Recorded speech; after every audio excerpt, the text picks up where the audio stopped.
దేవుని మార్గాలను మీరు విడిచిపెట్టి తిరిగితే ఇప్పుడు దేవుని మార్గంలో రండి. అప్పుడు ఆయన మీకు నెమ్మదిని, శాంతిని, సమాధానమును అనుగ్రహిస్తాడు. మీరు దేవుని వాక్యానికి చోటివ్వాలి.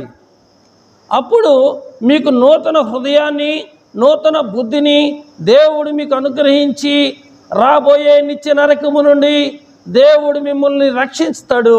మిమ్మల్ని తప్పించి మీకు నిత్య జీవాన్ని అనుగ్రహిస్తాడు. హల్లెలూయా. దేవుని వాక్యము ఒక మనిషిని మార్చింది. పరిశుద్ధ గ్రంథములో ఒక పాపాత్మురాలు ఉందండి.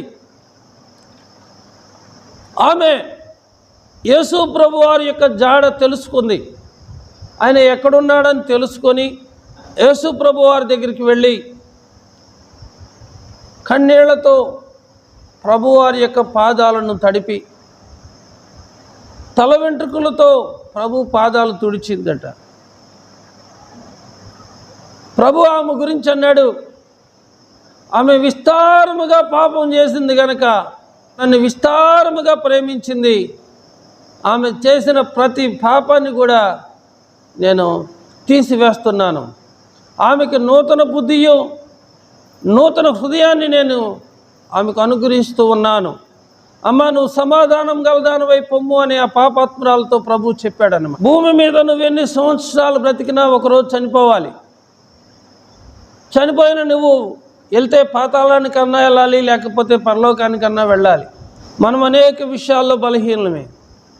అయితే ఆయన కృపోన్నతుడు, కనికరం కలిగిన దేవుడు గనక మన యందు దయ, జాలి, కనికరం ఉంచి మనం చేసినటువంటి ప్రతి పాపాన్ని కూడా దేవుడు పరిహరిస్తూ వచ్చాడు. సుప్రభు వారు ఏమంటున్నాడంటే, ఈ లోకములో మనుషులందరూ రక్షించబడాలి. ఏ వ్యక్తి నశించుట దేవునికి ఇష్టం కాదు. ఏ వ్యక్తి నరకానికి వెళ్ళుట దేవునికి ఇష్టం కాదు. అందరూ అంతటా మారు మనసు పొందాలని యేసు ప్రభు వారు పరలోకాన్ని విడిచి ఆయన భూమి మీద సంచరిస్తూ అనేక మంది పాపులకు సువార్తను ప్రకటిస్తున్నప్పుడు పాపులు సైతం వారి వారి పాపాలను ఒప్పుకొని విడిచిపెట్టి కన్నీటితో ప్రభు వారి యొక్క కాళ్ళను కడిగి హృదయం నిండా దేవుణ్ణి ప్రేమించారు గనక వారు నిత్య జీవానికి వారసులు అవుతూ వచ్చారు. హల్లెలూయా. ఒక పట్టణం ఉంది. ఆ పట్టణాన్ని కాపాడటానికి ఒక వ్యక్తి కాపలా ఉన్నాడు. ఆ వ్యక్తి శత్రువులు రావటం కానీ, దేశం మీదకి శత్రువులు వస్తున్నారు, రావట్లేదు, ప్రతి విషయంలో ఆయన కనిపెట్టుకొని ఉండాలి. ఆ పట్టణాన్ని కనిపెట్టుకొని ఉండాలి. కావలివాడు పట్టణాన్ని కాపాడాలి. ఆ పట్టణానికి ప్రమాదము ముంచుకొస్తున్నప్పుడు